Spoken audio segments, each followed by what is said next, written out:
Haleluya. Saya bersyukur kepada Allah untuk puji-pujian dan doa yang berharga. Hari ini kita akan belajar pelajaran terakhir yang tentang perjalanan padang gurun, dan minggu lalu kita telah masuk ke tanah Kanaan. Dan hari Minggu ini kemarin kita berbicara tentang makanan yang kita makan dan perubahan makanan yang terjadi saat kita masuk tanah Kanaan. Dan hari ini kita akan belajar tentang berkat Kanaan, dan bacaan datang dari Ulangan pasal 4 ayat 1 sampai 7. Ulangan pasal 4 ayat 1 sampai 7. Mari kita baca bertanggapan. Ulangan pasal 4 ayat 1 sampai 7. Saya baca yang pertama, ayat pertama. Maka sekarang, hai orang Israel, dengarkanlah ketetapan dan peraturan yang kuajarkan kepadamu untuk dilakukan, supaya kamu hidup dan memasuki serta menduduki negeri yang diberikan kepadamu oleh Tuhan ya Allah nenek moyangmu.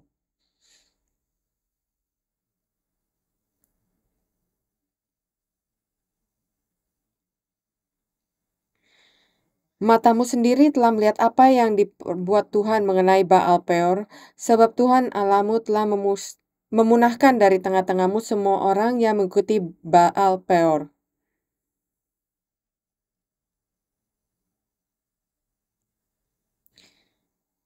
Ingatlah, aku telah mengajarkan ketetapan dan peraturan kepadamu, seperti yang diperintahkan kepadaku oleh Tuhan Allahku, supaya kamu melakukan yang demikian di dalam negeri yang akan kamu masuki untuk mendudukinya.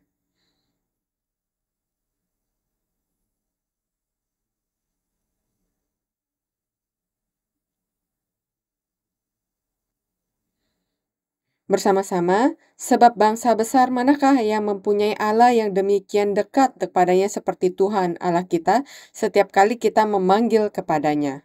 Ini adalah firman Allah. Amin. Semoga berkat yang ditulis di ayat-ayat ini diberikan kepada kita semua pada hari ini. Amin.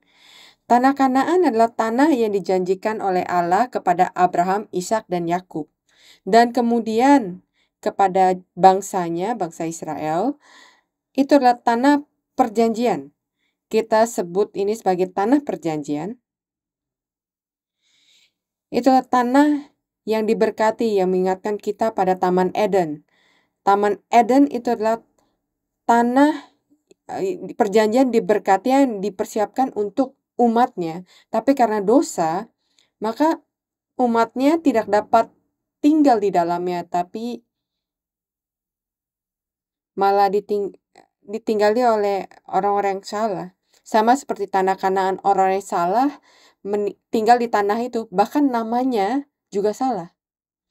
Harusnya menjadi tanah Allah kan, harusnya disebut sebagai tanah berkat kan, tapi malah disebut sebagai nama yang dikutuk, yaitu Kanaan. Itu sama seperti Taman Eden, itu sama seperti hati kita. Hati kita dibentuk secara original itu dibentuk sebagai rumah Allah, tempat tinggal Allah. Tapi kadang-kadang kita mengeluarkan Allah dan firman Allah, dan kita mengundang hal-hal lain untuk tinggal dalamnya. Hal-hal lain, berhala lain, kepercayaan lain menjadi pemilik yang tinggal di tanah itu. Jadi saat kita berbicara tentang masuk ke tanah Kanaan dan mengusir orang-orang Kanaan, kita harus berpikir dalam bentuk kita kembali ke Taman Eden. Dan juga perbandingan lain adalah hati kita. Mengambil kembali hati kita supaya Allah bisa masuk dan tinggal di dalamnya. Jadi saya berdoa semoga berkat ini untuk mengembalikan Taman Eden dan pengembalian hati kita untuk tempat tinggal Allah terjadi saat kita belajar firman ini. Jadi, yang pertama, bagaimana kita masuki Kanaan? Masuki Kanaan artinya lulus dari kehidupan padang gurun. Kecuali kita melalui ujian ini dan bisa lulus dari padang gurun, kita nggak bisa masuk ke tanah Kanaan.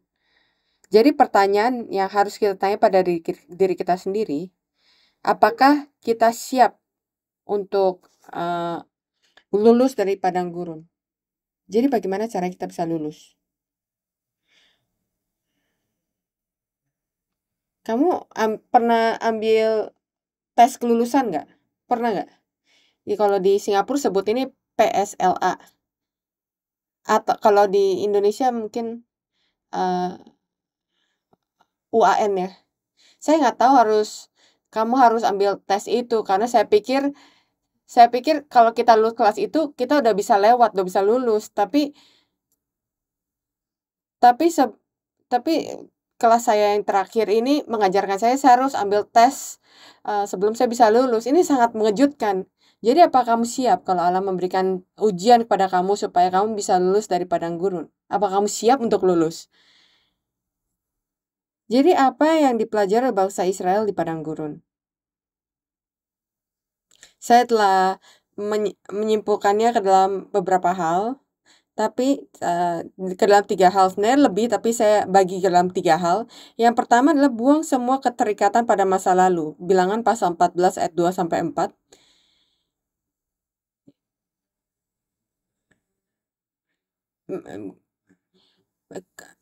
Ketika bangsa Israel mengingat kembali masa-masa kesulitan di padang gurun, mereka selalu bilang, "Oh, saya ingat hal ketika saya di Mesir." Dan mereka selalu melihat ke belakang dan selalu ingin kembali. Mereka yang berputar balik. Dan Allah menyelamatkan mereka dari kehidupan dosa, tapi mereka ingin kembali ke jalan masa lalu mereka atau kehidupan masa lalu mereka. Ke jalan yang diikuti oleh seluruh dunia, dan seringkali kita berpikir, oh itulah jalan yang berjalan yang benar. Jadi kenapa kita nggak bisa kembali dan mengikuti metode itu? Dan bukannya maju ke depan dengan Allah. Dan maju ke jalan yang belum pernah dilalui oleh banyak orang, itu adalah jalan yang dunia yang tidak pernah kelihatan, yang tidak diketahui. Tapi Allah berkata, kalau kamu percaya kepada saya, kamu ikuti saya ke dalam jalan ini. Jadi apakah kita siap untuk berhenti melihat ke belakang, seperti yang dilakukan oleh istri Lot? Apakah kita siap untuk dengan sepenuhnya dan selama-lamanya berkata goodbye ke Mesir kita? Karena kalau kita belum bisa melakukan itu, kita belum bisa lulus dari padang gurun. Jadi apakah kita siap untuk menyerahkan Mesir kita? Untuk menyerahkan masa lalu kita yang berdosa? Mereka ingat masa lalu yang tidak berguna. Mereka tidak ingat hal-hal yang penting seperti melalui Laut Merah atau hal-hal ajaib yang dilakukan Allah kepada mereka. Mereka melupakan segala hal itu, tapi apa yang mereka ingat? Mereka ingat hal yang membuat mereka bersungut-sungut. Bagaimana dengan kita? Pada saat kita ingat pada masa lalu, ketika kamu mengingat tahun lalu, apa yang kamu ingat? Ketika kamu ingat 10 tahun yang lalu, apa yang kamu ingat? Apa penderitaan dan kesulitan yang kamu lalui? Atau berkat dan kasih karunia Allah berikan kepada kamu? Mana yang ada di dalam pikiran kamu atau ingatan kamu? Saya berdoa semoga kita bisa mengingat pekerjaan Allah dan bukannya mengingat jalan yang berdosa dan mencoba untuk kembali ke sana. Yang kedua, kita harus belajar melihat dengan mata iman. Ada 40 tahun latihan padang gurun untuk membuka mata rohani dan mengikuti jalan Allah dan bukannya melihat hal-hal dengan mata manusia. Dan poin klimaks itu adalah insiden 12 mata-mata yang memata-matai tanah Kanaan, 10 mata-mata melihat dengan mata manusia mereka. Dari sudut pandang dunia dan perspektif dunia.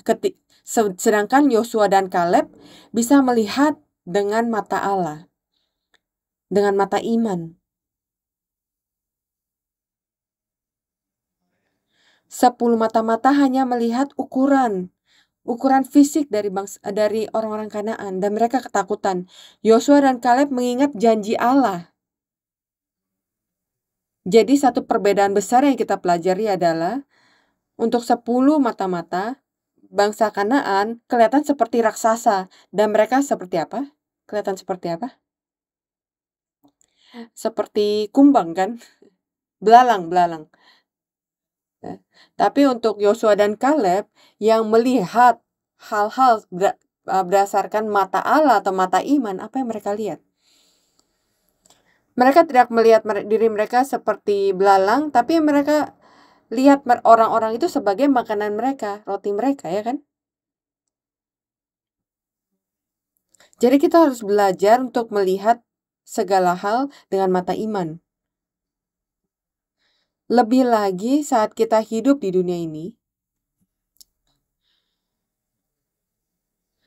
mengajarkan kepada kita untuk tidak melihat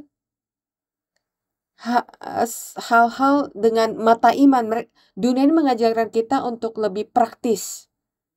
Mereka mengajarkan kita untuk melihat hal-hal sesuai dengan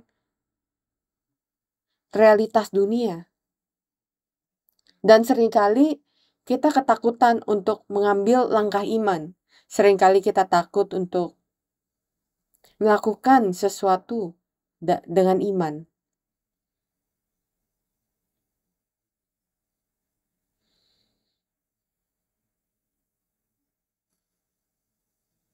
Tapi saya berdoa Gereja Sion akan belajar untuk melihat segala hal dengan iman. Dan bukan hanya melihat hal dengan iman, tapi mengambil langkah iman. Kecuali kita mengambil langkah iman, kita tidak akan pernah bisa merasakan kekuatan dari iman itu. Yang ketiga, kita harus menyadari kalau kita tidak bisa masuk dengan kekuatan kita sendiri. Bangsa Israel ketakutan, mereka ragu-ragu, mereka takut karena mereka pikir mereka perlu melakukan hal ini. Tapi Allah berkata masuk dan ambil tanah itu. Allah berkata masuk dan ambil tanah itu karena Ia akan berperang untuk mereka. Ia akan menjanjikan kepada mereka kalau Ia memastikan kalau orang-orang bisa masuk ke dalamnya. Kamu punya janji itu atau tidak? Kamu punya garansi dari Allah nggak? Kamu fokus ke sini? Atau kamu mendengarkan translation?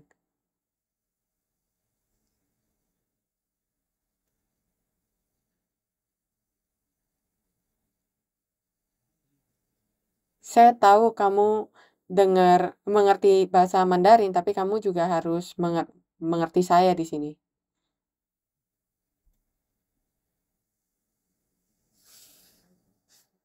Apakah Allah pernah menyuruh kamu untuk maju?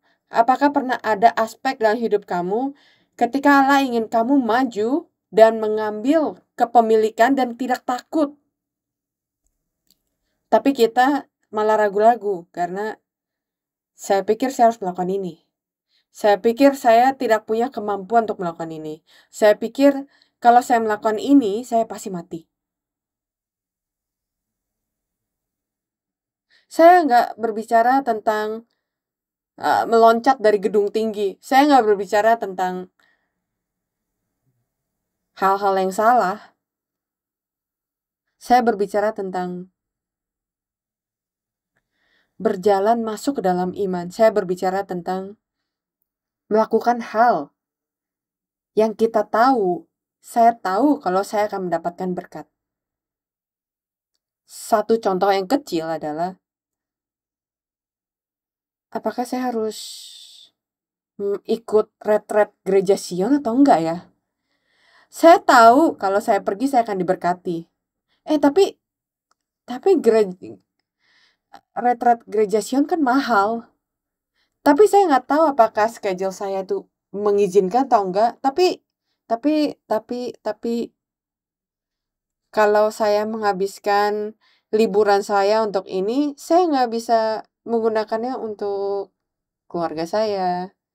Itu sebabnya kita melakukannya pada weekend. Jadi kita bisa menyimpan hari libur kamu kan. Jadi ambil langkah iman. Dan Allah berkata, saya akan menjaga kamu.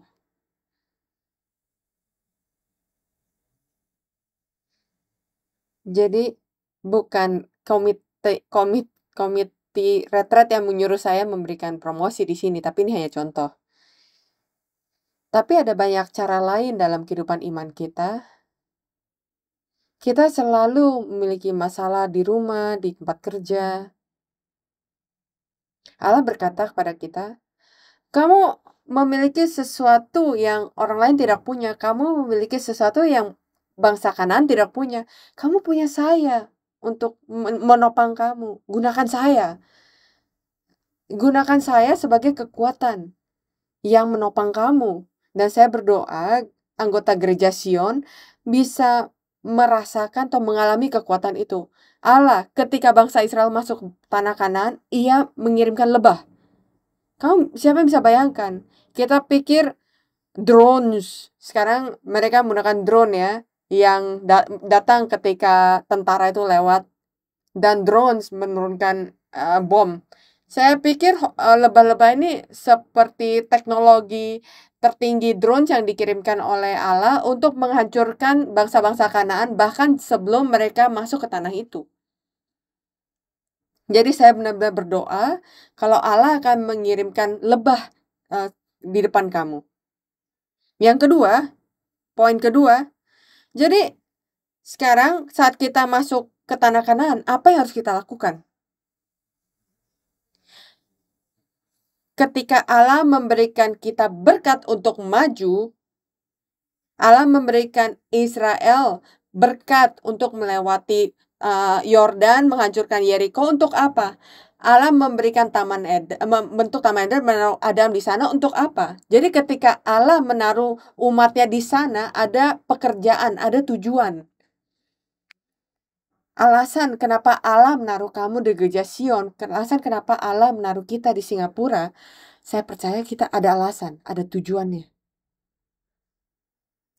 Ada beda waktu atau tingkatan dalam hidup kita dan memiliki tujuan yang berbeda. Jadi kita harus menyadari kenapa Allah menaruh kita di sini. Kenapa Allah menaruh saya di waktu ini. Jadi untuk bangsa Israel dikatakan di Yosua pasal 3 ayat 7, dan Tuhan berfirman kepada Yosua, pada hari inilah aku mulai membesarkan namamu di mata seluruh orang Israel supaya mereka tahu bahwa seperti dahulu aku menyertai Musa, demikianlah aku akan menyertai engkau. Yosua pasal 3 ayat 10. Lagi kata Yosua, dari hal inilah akan kamu ketahui bahwa Allah yang hidup ada di tengah-tengah kamu dan bahwa sesungguhnya akan dihalaunya orang-orang orang Kanaan, orang Het, orang Hewi, orang Heris, orang Girgasi, orang Amori, dan orang Yebus itu dari depan kamu. Tujuannya apa? Untuk menguasai tanah itu, untuk mengusir 7 suku-suku Israel. Jadi kita harus menaklukkan, memberikan hidup kita 7 suku ini di hati kita kepada firman. Untuk menundukkan diri kita kepada firman. Matius pasal 15 ayat 19-20. Karena dari hati timbul segala pikiran jahat, pembunuhan, perzinahan, pencabulan, pencurian, sumpah palsu, dan hujat. Ini 7 hal inilah. Itulah 7 suku yang menguasai hati kita. Yang hal pertama yang harus dilakukan, kita harus mengusir bangsa Israel. Kita harus mengusir 7 hal ini keluar. Kita harus bekerja keras, melawan dengan keras. Untuk memastikan kalau hal ini keluar dari batasan tanah perjanjian Allah, dari hati kita yang menjadi tempat tinggal Allah. Dan saya benar-benar berdoa, setiap orang di sini, setiap orang di gereja Sion bisa sukses dalam mengusir 7 suku Israel dari tempat kita tinggal, dari hati kita, dari gereja Sion, dari rumah kita. 1 Korintus pasal 9:27. Tetapi aku melatih tubuhku dan menguasainya seluruhnya supaya sudah memberitakan Injil kepada orang lain, jangan aku sendiri ditolak. Bahkan Rasul Paulus berkata kalau ia melatih tubuhnya setiap hari. sehingga dosa-dosanya tidak bisa kembali. Sehingga bangsa Kanaan, 7 suku ini tidak kembali ke dalam hati mereka. Yang kedua, kita harus menguasai atau membeli tanah dalam hati kita. Yeremia pasal 3 ayat 4 ayat 3 sampai 4 dan Hosea pasal 10 ayat 12 itu ada 2 contoh dari banyak bacaan di Alkitab. Tanah itu menggampangkan hati. Matius pasal 13 Yesus juga berkata, kalau tanah menggambarkan hati kita. Dan kita harus menguasai, kita harus menaklukkan tanah itu. Artinya, kita harus menaklukkan, membeli tanah itu. Bukan hanya hati kita, tapi banyak hati yang lainnya. Ada banyak hati di dalam keluarga kita, di bangsa ini, dalam perkumpulan kita, di mana firman Allah belum masuk. Banyak tanah hati yang belum dibeli oleh darah Yesus Kristus. Jadi pekerjaan menguasai tanah itulah pekerjaan penginjilan. Dan apa yang harus kita lakukan? Kita berbagi firman, kita menjamah. Apa yang harus kita lakukan? Kita mencoba menguasai tanah itu. Tapi sebelum itu, tanya pada diri kita sendiri. Apa hati kita itu dikuasai oleh firman Allah? Atau hati kita masih menolak?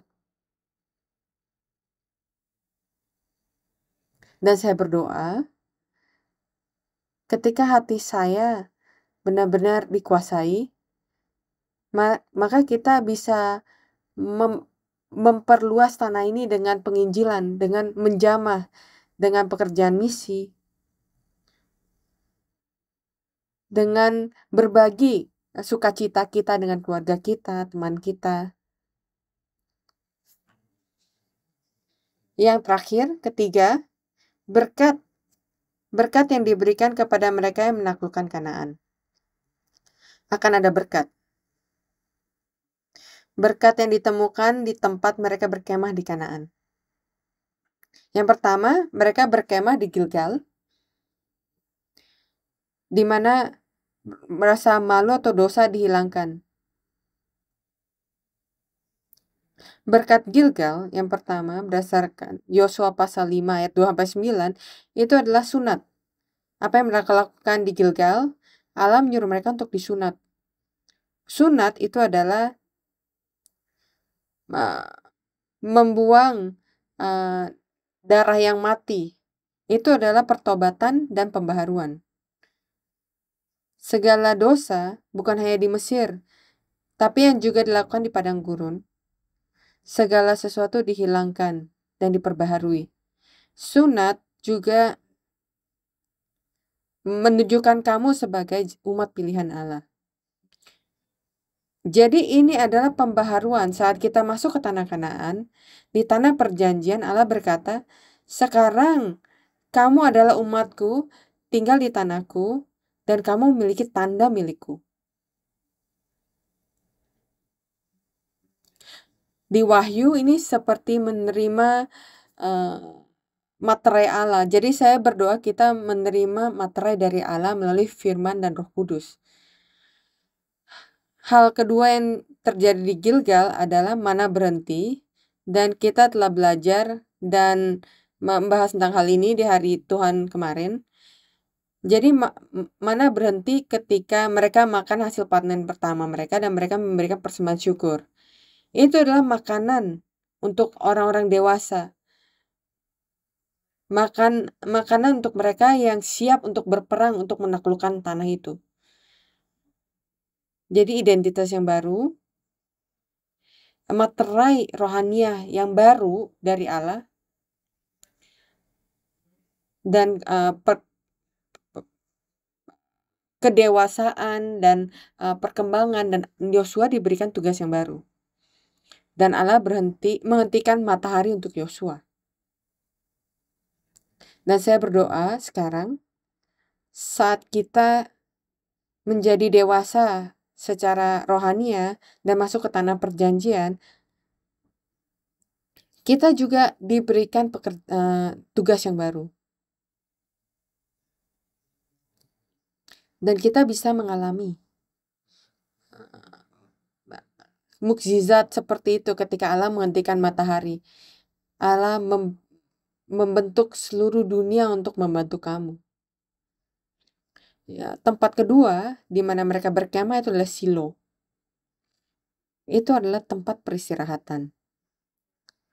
Dan itulah tempat Nabi Samuel dibesarkan. Setelah seri ini hari ini adalah pelajaran terakhir dari seri ini. Jadi setelah ini kita akan belajar seri tentang Samuel. 1 Samuel. Jadi ini adalah tempat Samuel dibesarkan, itu adalah tempat beribadah. Itu adalah tempat di mana tabut perjanjian. Itu adalah tempat di mana Allah muncul dan tempat pertemuan. Jadi pada saat kita melihat tempat ibadat dan tempat pertemuan, apa yang kamu pikirkan? Ini seperti kemah suci ya. Jadi masuk ke tanah Kanaan itu seperti masuk ke dalam kemah suci dan semakin dekat dan dekat dengan Allah. Untuk dibasuh, untuk disunat, untuk diperbaharui, dan masuk ke tempat ibadah, tempat pertemuan dengan Allah. Dan inilah tempat di mana Allah menjadikan tempat tinggalnya.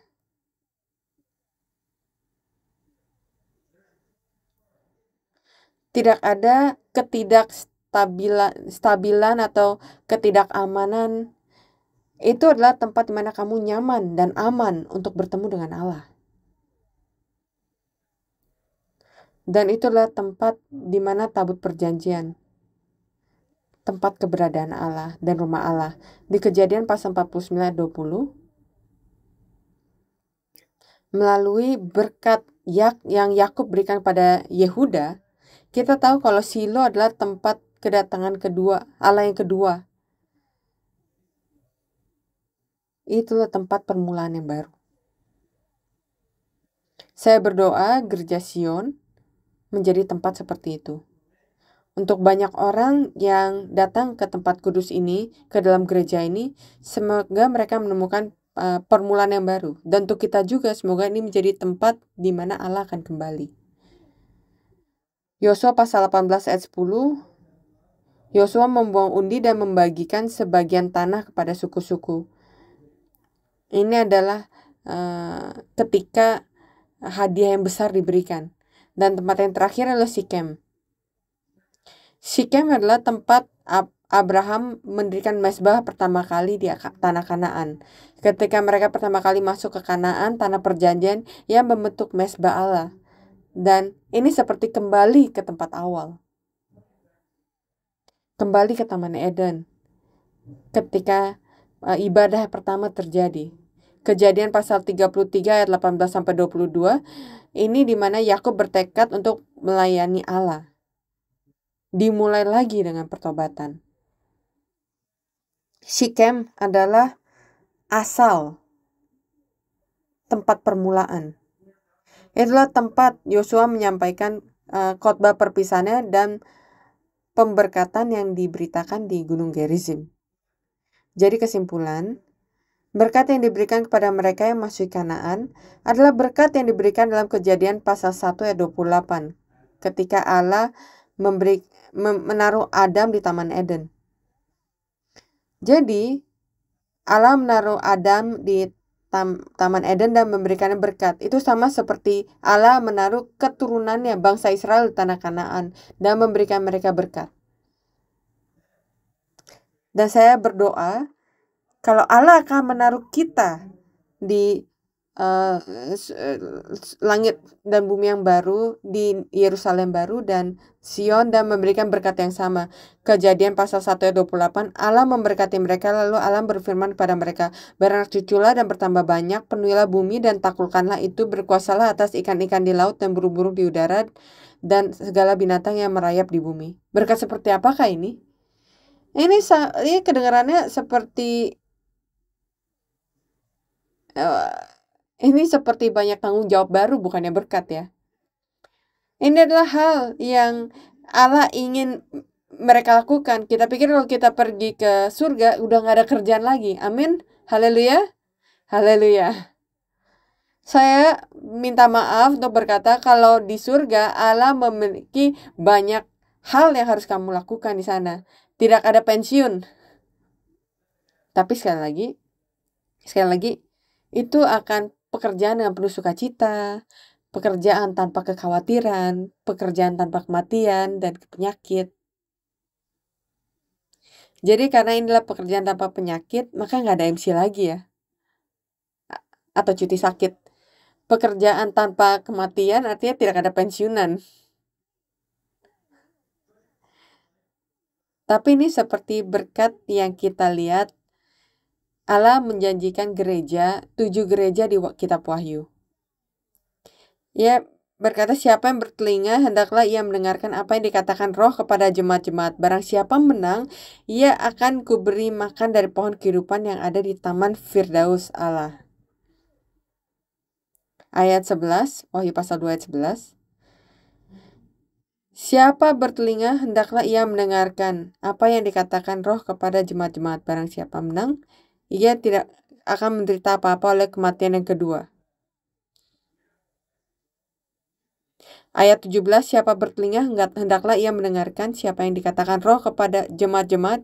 Barang siapa menang, kepadanya akan kuberikan dari mana yang tersembunyi, dan aku akan mengaruniakan kepadanya batu putih yang di atasnya tertulis nama baru yang tidak diketahui oleh siapapun selain orang yang menerimanya.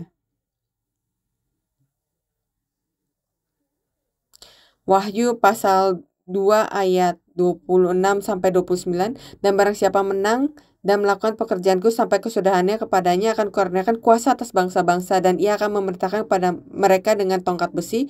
Mereka akan diremukkan seperti tembikar tukang periuk, sama seperti kuterima dari Bapakku, dan kepadanya akan kukaruniakan bintang timur. Siapa bertelinga, hendaklah ia mendengarkannya apa yang dikatakan Roh kepada jemaatnya. Wahyu pasal 3 ayat 5. Barang siapa menang, ia akan dikenakan pakaian putih yang demikian. Aku tidak akan menghapus namanya dari kitab kehidupan, melainkan aku akan mengaku namanya di hadapan Bapakku dan di hadapan para malaikatnya. Wahyu pasal 3 ayat 12. Barang siapa menang, ia akan kujadikan soko guru dalam bait suci Allahku, dan dia tidak akan keluar lagi dari situ, dan padanya akan kutuliskan nama Allahku, nama kota Allahku, yaitu Yerusalem baru yang turun dari surga dari Allahku, dan namaku yang baru. Wahyu pasal 3 ayat 21. Barang siapa menang, ia akan kududukkan bersama-sama dengan aku di atas tahtaku, sebagaimana aku pun telah menang dan duduk bersama-sama dengan Bapakku di atas tahtanya. Semoga berkat ini diberikan kepada kita. Tapi apa kuncinya di sini? Ini mereka yang menang. Barang siapa yang menang, barang siapa yang mendudukkan tanah itu. Jadi bagaimana kita bisa menang? Apa yang harus kita lakukan supaya menang? Bagaimana kita bisa menang dari pertarungan ini? Bagaimana kita bisa menang? Bacaan hari ini mengajarkan caranya. Jadi mari kita lihat lagi.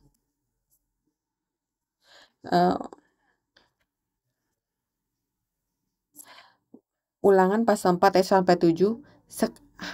Maka sekarang hai orang Israel, dengarlah ketetapan dan peraturan yang kuajarkan padamu untuk dilakukan supaya kamu hidup dan masuki serta menduduki negeri yang diberikan kepadamu oleh Tuhan Allah nenek moyangmu. Janganlah kamu menambahi apa yang kuperintahkan padamu. Ini seperti Wahyu pasal 22 ya. Janganlah kamu menambahi apa yang kuperintahkan kepadamu, dan janganlah kamu menguranginya. Dengan demikian kamu berpegang pada perintah Tuhan Allahmu yang kusampaikan kepadamu. Matamu sendiri telah melihat apa yang telah diperbuat Tuhan. Jadi dia berkata, perkelahianmu untuk menerima firman Allah, mengingat firman Allah dan melakukan firman Allah, itu adalah perkelahianmu. Jadi kalau kamu melakukannya, kamu bisa menang. Kalau kamu bisa melakukannya, maka tanah perjanjian itulah milik kamu. Itu yang dikatakan oleh Allah di sini. Itu adalah pergumulan kita hari ini. Ayat 4. Sedangkan kamu sekalian yang berpaut pada Tuhan Allahmu masih hidup pada hari ini. Ingatlah aku telah mengajarkan ketetapan dan peraturan kepadamu seperti yang diperintahkan kepadaku oleh Tuhan Allahmu supaya kamu melakukan yang diberikan dalam negeri yang akan kamu masuki untuk mendudukinya. Ini yang dikatakan Musa di sini kan? Lakukanlah itu dengan setia. Sebab itulah yang akan menjadi kebijaksanaanmu dan akal budimu di mata bangsa-bangsa yang pada waktu mendengarkan segala ketetapan ini akan berkata, memang bangsa yang besar ini adalah umat yang bijaksana dan berakal budi. Sebab jadi bahkan bangsa Kanaan atau bangsa kafir akan mengakui kalau kamu itu adalah bangsa yang bijaksana berakal budi karena kamu menjaga perintah Allah. Bangsa yang besar, gajah yang besar, keluarga yang besar di sana, ya kan? Manakah yang mempunyai Allah yang demikian dekat kepadanya seperti Tuhan Allah kita setiap kali kita memanggil kepadanya. Jadi mari kita percaya Allah memberitahu kita ambil jalan iman kita bukan tanpa sokongan. Allah berkata, saya akan menjawab kamu kalau kamu memanggil saya. Jadi semoga kita bisa menjadi gereja yang benar-benar percaya pada hal ini. Yang memanggil kepadanya, ia pasti akan menjawab. Jadi hari ini, saat kita menyanyikan puji-pujian lagi dan berdoa setelah khotbah hari ini, saya ingin kita benar-benar berdoa. Percaya kalau Allah akan menjawab saya. Allah akan membantu saya. Dan pekerjaan kita satu-satunya untuk memenangi pertarungan ini adalah untuk mengingat firman ini, menerima firman ini, dan menjaga firman ini. Ini gak gampang. Jadi pada saat kita melakukannya, Allah akan menghancurkan Kanaan dan akan menghancurkan, menyelesaikan masalah kita hari ini. Jadi mari kita percaya dan kita maju, bangun dan maju untuk kemenangan itu. Amin. Mari kita berdoa.